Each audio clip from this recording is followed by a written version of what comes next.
You are watching the Lehocky Eagles postgame show live at Ocean Casino. You're watching us either at 6abc.com or on the JAKIB Media Sports YouTube channel. 28-23 was your final today, and Bill Colarulo has joined us on the set. Now, Bill, I want to ask you right out of the chute, after we talk about the player you can bank on, Farzy, and I want to ask Bill a very important question. All right, okay. So the player you can bank on, brought to you by the First Trust Bank. I'm going to have to say it's Brandon Graham. Now, he didn't do a lot, but in the end, he showed up, made a couple really interesting plays there to get sacks. As it turned out, Dallas had another chance after that, but he shows up. Yeah, no, I mean, if you're talking about a guy you could bank on, who better to bank on than a guy that knows more about this rivalry than really anybody else on the roster, and that's obviously Brandon Graham. Obviously showed up in a huge situation, but I got to say this, for a guy we have talked about a lot, or excuse me, a position we have talked about a lot, linebacker, I would never expect a guy like Zach Cunningham, even though he's played very well, to show up the way he showed up in the fourth quarter. You constantly saw he had 3 plays stopped in a row when the Cowboys were in the red zone, when they were unable to get that touchdown, when they went for it in the situation where we were debating whether or not that was the right call or not by Mike McCarthy. They went for it. He was one of the players in to make sure that they made that stop. So Zach Cunningham, I got to say today, especially getting more snaps from Nakobe Dean, again going out with another foot injury, I thought Zach Cunningham really showed us a lot today. I'll go with him as a player to bank on. Hey, Farzy. When they announced that Kobe Dean was coming back, what was the question that I asked him pregame that first week? Why? What was the question?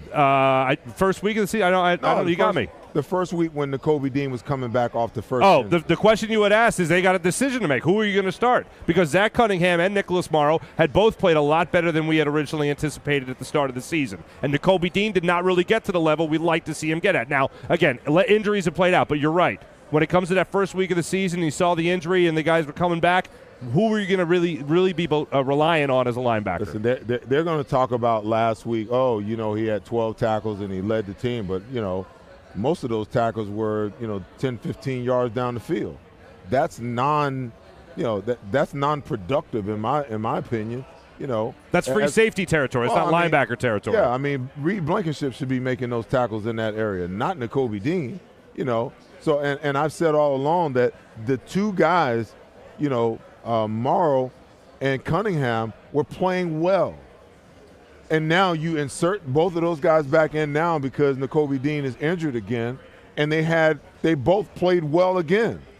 So I'm of the opinion, I know that the Eagles want Nakobe Dean to be, their guy. You spent a third-round draft pick. Here we go with that again. You spend a third-round draft pick on the guy, and you want him to be the guy, more so than he can really be the guy. I haven't seen it. I just have not seen it. I've seen 2 other guys, Zach Morrow, 3 sacks in a game. Zach Cunningham, Nicholas Morrow. Yep. Zach Cunningham showed up big today, with extended play. Now, do they need some more depth? Yes, but I think that those 2 guys have earned the right to be the starting 2 linebackers and the guys that get the majority of the play, even when Nakobe Dean is healthy, Because, again, if you want to talk about meritocracy and the best players on the field, the best players get the play, then that means that those guys have been more productive than he's been, even when he's healthy. So that means that they should get the lion's share of the play. Forget about the draft pick and the expectations for what you want.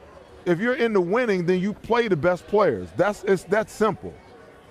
All right, we're going to get back to this in a second because that's Derek Gunn saying he's got draft pick protection, and that's the reason why they're going to roll with him. I understand it. So, Bill, I want to ask you this question because it occurred to me that the Eagles in the fourth quarter were more inclined to protect the lead rather than try to put the game away. Did you get the sense that they lacked offensive aggression once they had that lead and when they scored the 2 touchdowns in the third quarter? I did, and you guys may disagree with me, but I didn't hate it in the fourth quarter because you're going up against a defense like the Dallas Cowboys, who we said in the pregame is an extremely opportunistic defense. They've won games this season by causing turnovers. So the last thing you wanted to do was give them an opportunity to change that game with a turnover. Unfortunately, it almost happened when DeAndre Swift ran into A.J. Brown, which I don't know what happened on that play. But I didn't mind the play call. And look, we sat up here in the pregame, pounding on the table, run the football, run the football, run the football. They ran the ball 33 times. They only threw it 23 times. I liked the balance. I had some questions with a 3rd and 3 play call late in the game. Don't know why they didn't just run that twice. Yeah, it was the one they threw a kind of a deep sideline shot. But I was okay. I was okay with the play calling. But I'll tell you real quickly, you guys talk about the player to bank on. I don't know how we don't go with Jalen Hurts. We sat up here at the halftime show, me and Farzi and Kayla, saying, is Jalen Hurts even coming out at halftime? Not only does he come out at halftime, he goes 6 of 7 on 2 drives, throws 2 touchdown passes, and that's really what changed the entire outcome of this game was what happened early in the 3rd quarter. So a player to bank on, Jalen Hurts. And after the game, I don't know if you guys saw the quote, he said he would do anything for this team and anything for this city. Gave me goosebumps. Jalen Hurts. Bill, let me tell you something. You knew darn well he was coming out, man. He's a warrior. You knew he was coming out. Because he's a player to bank on, Seth. Listen, I agree. I agree. But where I don't agree with you is the conservative nature of the play call. You know, see, the Eagles had this problem last year. They had this issue last year. Last year they would get a lead.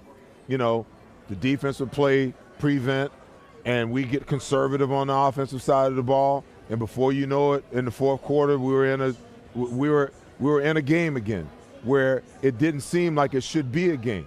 See, so when I look at teams like Miami and I look at teams like Kansas City and I look at teams like Buffalo, when they get a lead, they keep trying to stack points on top of points on top of points until they make you understand and realize that no matter how much hope you think you got, you really don't have any. Okay, because we've just squeezed your neck and squeezed any little bit of life of you even thinking that you can come back in this game completely out of you. Okay, the Eagles don't do that, and then they ain't got the audacity to turn around and play real conservatively defensively. Oh, we're going to give you 15 yards here and 10 yards here and 20 yards here, you know. And then when we get down in the red zone, then we're going to try to tighten up. No, because what you're doing is football is a game of momentum. And when you take momentum away from yourself and allow the other team to have momentum against you, anything can happen. You're just one bad punt, one turnover, just one bad play away from this game going in the opposite direction. And I can hear the people now, oh, he's bitching and complaining about the fact that the Eagles are 8-1. Okay. Y'all gonna get sick and tired of second guessing me because you know what? It always comes full circle. It always comes full circle. It came full circle in the Super Bowl. Oh, all Seth Jordan wanted to do is blitz. We had no answer for Patrick Mahomes in the second half. None. And if we had any kind of blitzing about us, we could have won that game. Okay. Now they don't want to run the football. Okay, there's gonna come a point in time where we need to run the football. But now, they're 8-1. Why are you complaining? I'm just analyzing what I see because I know that with 8 games left in the season, how things can turn out and how things can shift in a game in just a matter of possession. I agree with you. I thought, part of the reason I agree with you is because the Dallas secondary started clutching and grabbing. And how many defensive holding penalties? They started to trail the play. So I thought you could have milked A.J. Brown a lot more because nobody's going to stay with him. And Devontae only got 3 targets today. So that's when I talk about the aggression. Yeah, you could have run the ball a couple times. But I just thought you had to get those wide receivers on those cornerbacks who started to grab a little bit and get called for penalties. Mike, you know what I'd like to see? You know what I like the adjustment in the second half of the season I like to see? I like for the Eagles to figure out a way to get Jalen Hurts under center more, instead of living 95 to 98% in the shotgun. Like, I seen him run it a couple of times today, but I think if they get him under center, that when they go 12 personnel, 1 back and 2 tight ends, some of the misdirection things that they can do, they really don't have a true play-action nature to their offense because they play out of the shotgun all the time. But if you're under center, now you can stick that ball out, hide it, and now raise up and get what you want down the field. That's the added element that I think that they need to implement on the offensive side of the ball. And if they did, especially with Jalen playing from the pocket the way that he is, and now you don't have to worry about taking the ball at 4 yards and taking 1 step back. You can line him up under center. Now he can drop 7 to 8 yards where he can see everything that's coming, that's going to allow him to manipulate the pocket a lot better and allow you to get some misdirection things, with your tight ends and your wide receivers. No, I agree with that. The only play action they have is on the RPO. That's the only anything like play action, I should say, that they actually run. But, Mike, to your point about a lack of aggression, we talked about the play by Schoonmaker being brought down just before the goal line there by Reed Blankenship. The play that we've had a lot of issues with here is that tush push that they had with Jalen Hurts, where he ended up going for 2 yards. They gave the ball to DeAndre Swift, who ended up getting a couple yards. They missed the throw to Olamide Zaccheaus. It looked like it went through about 5 different people. Should have never even went Should have never made the throw. I agree. Not to him. Not to him. Well, it should have went to A.J. Brown. Should have went to A.J. Brown. Yeah, I'll agree with that. Not to him in that situation. But on the next play, they ended up going to Devontae Smith on another short throw that would have been the quote-unquote extension of the run game. And then they ended up giving the ball back to Dallas on that 3-and-out. Then they did another 3-and-out, and that's when they went with the deep ball to A.J. Brown. Nothing there. Can't have an extension of the run game to a wide receiver. On a third down. Oh, okay. All right. Technically, it's got to be. Technically, it's got to be. That's a third down, too. I mean, I don't know. Maybe you work it that play a little earlier in the count. I don't know. Yeah, I agree. The biggest problem I'm seeing here, and we're saying whether or not they should have been more aggressive or not, if their running game is working, we wouldn't be saying this. Their running game has not really worked over the last 6 games now. I was pounding on the table after 3 games, and everyone said, hey, calm down, calm down. It's now been the last 6 games. Look at the running backs' yards per carry over the last 6 games. I don't know what the problem is. 3.9 yards per carry, 3.6 yards per carry, 2.35 yards per carry, 3.4, 2.9, and 3.1 tonight. This dominant offensive line that we love to talk about, it's not there right now. These running backs are not averaging enough yards per carry, and it's not because of the tush push. I'm taking Jalen Hurts carries out of the equation. What's the problem? Is it because they're not calling enough RPOs? Is it because of Cam Jurgens? But we wouldn't even be sitting up here questioning their aggressiveness. If this running game was working effectively, they would have been picking up 4 yards a pop, getting first downs, going into those 4-minute, 5-minute drives. It wouldn't even have been an issue. Listen, it's hard for the running game to work because, you know, the running game is like anything else. If you can't commit to it and you don't run it with any kind of regularity, like, I mean, you go back to the first series, you know, they went 13 plays, 77 yards, 12-yard touchdown to Gainwell, okay? I don't know yet because I haven't done the work. When I get my game book, then I'll be able to extrapolate all the numbers out. But I would like to know in that situation, how many times did you run the ball there? And I would venture to say that they had some pretty good balance in that first series, okay? But beyond that, they didn't have a lot. Let's say that they had 13 plays. Let's just say that 6 of them were runs.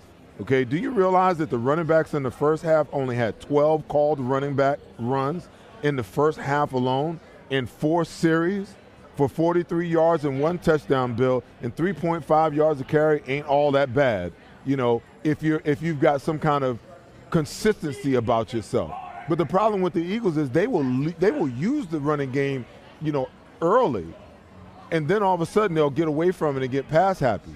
And then they realize that they've been overly aggressive with the passing game. And to Mike's point, they come out after halftime and they make it a determination to try to run the ball in the second half early with Rashad Penny. And then all of a sudden, you know, they'll go like Rashad Penny ripped off 6 yards. Then he lost a yard. Then they decided to just throw it the rest of the way. Yep, that'll be enough. I was thrilled with 12 carries, man, to the running backs. Last week they gave him 3. I get you. Trust me. Thrilled with 12. Well, let's look at that. Are they reliable enough in their substitutions with running backs? Now, DeAndre Swift carried 18 times today. There's going to come a point in time where DeAndre is going to get shut down in games, right? We've seen that before, where somehow he gets shut down, whether he's tired of a certain game or whether, you know, like he needs a break, whatever it is. And then they got Gainwell. They only gave the ball 3 times today. Boston Scott missed the game for personal reasons. They had to use Penny. Is the rotation reliable enough? I think you can bank on it when it comes to the amount of times they're willing to give DeAndre Swift the football.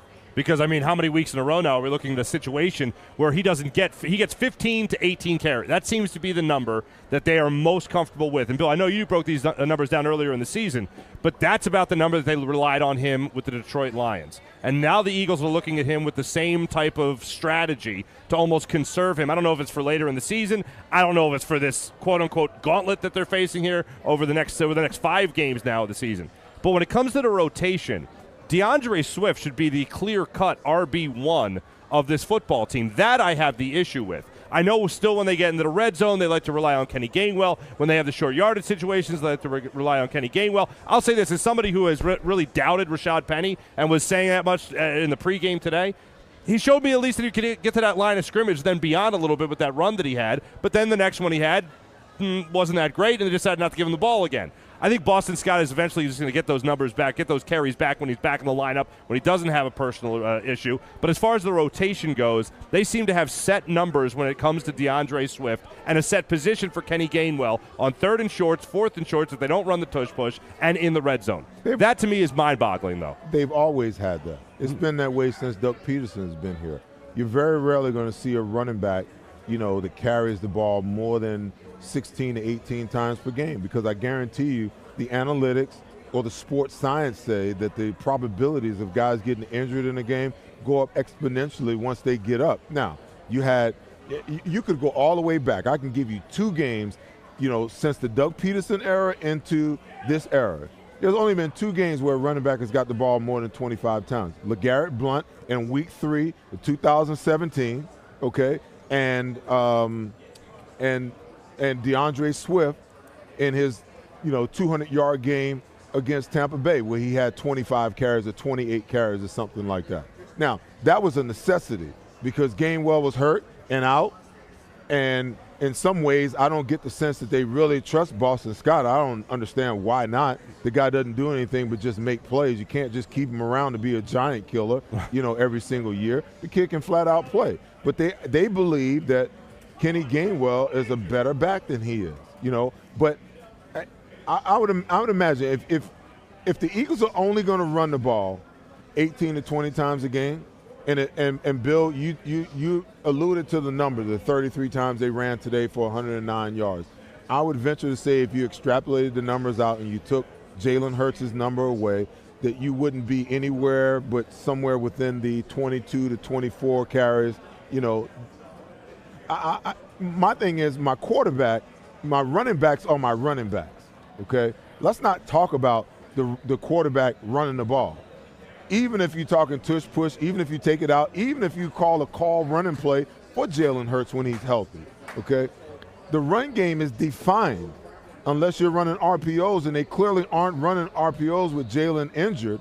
The running game is defined by the running backs, okay? And if you're averaging 65 to 75 plays a game, 20 plays, 22 runs is just not enough to balance it out to make it make sense. I mean, so you're telling me that we're basically going to run the ball 5 to 6 times per quarter?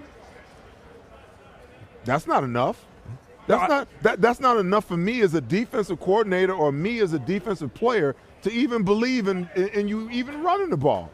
So my mentality is different. Well, let's go get the quarterback and let's play the run on the way to the quarterback. I agree with everything. The one thing is you can always depend on Miles Sanders getting the ball in the red zone. The fact that Kenny Gainwell is getting red zone carries over DeAndre Swift, that to me is what is mind-boggling. We have questioned his productivity, and we've questioned it out loud, and Nick Sirianni is standing on a pedestal for him, okay? Now, he had a great run today. He had a great run on that first down, on that 3rd down run. But the overall production that says that he should be the sole number 2 back, that's yet to be proven. But Nick Sirianni, he's the type of guy that, hey, you're going to call out my guy? We believe in Kenneth Gainwell.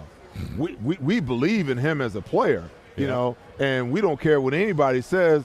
We're going to leave him out there. Okay. But is there a problem with the offensive line? I know we keep talking about the running backs. We're blaming Kenny Gainwell. We've even blamed some of the play calling, which I've had my issues with. But is there an issue with the offensive line when it comes to run blocking? Because they're just not putting up anywhere near the amount of yards per carry that they did last season and even in that 3-game stretch to start the year. So I think personally what part of it is you got to look at the box. A lot of times the Eagles they don't spread you out to run it. Sometimes, they'll tighten up the box so that they get A.J. Brown and Julio Jones in there to do the blocking. The problem with that is the closer you bring those guys to the box, the more bodies you have around the line of scrimmage. So if I've got you in man coverage, Bill, and I see you go block, my job is to replace. So then there's nobody there to pick me up. So then what winds up happening is, you get a tackle for a loss rather than a successful play. Why are we not spreading people out? Okay, and why aren't we looking at the defense and saying, oh, my God, they're in too high safety. Anytime they're in too high safety, that means that they got 6 in the box. We got 6 in the box. We're man on blocking. Let's run the football. But they don't do that. They wait till they got single high and they got 7 or 8 guys in the box, and then they're trying to run it like bumping their head up against the wall. I know you got to go to break. Go ahead. Let's take a quick. That's all right. I like when Seth gets on a roll, I'm good with it. Kayla Santiago will be here with the Diamond Debate right after this on the Lehocky Eagles post-game show. Don't go away. We're back after this. Warming them up and good play calling along the way. First and goal at the 6.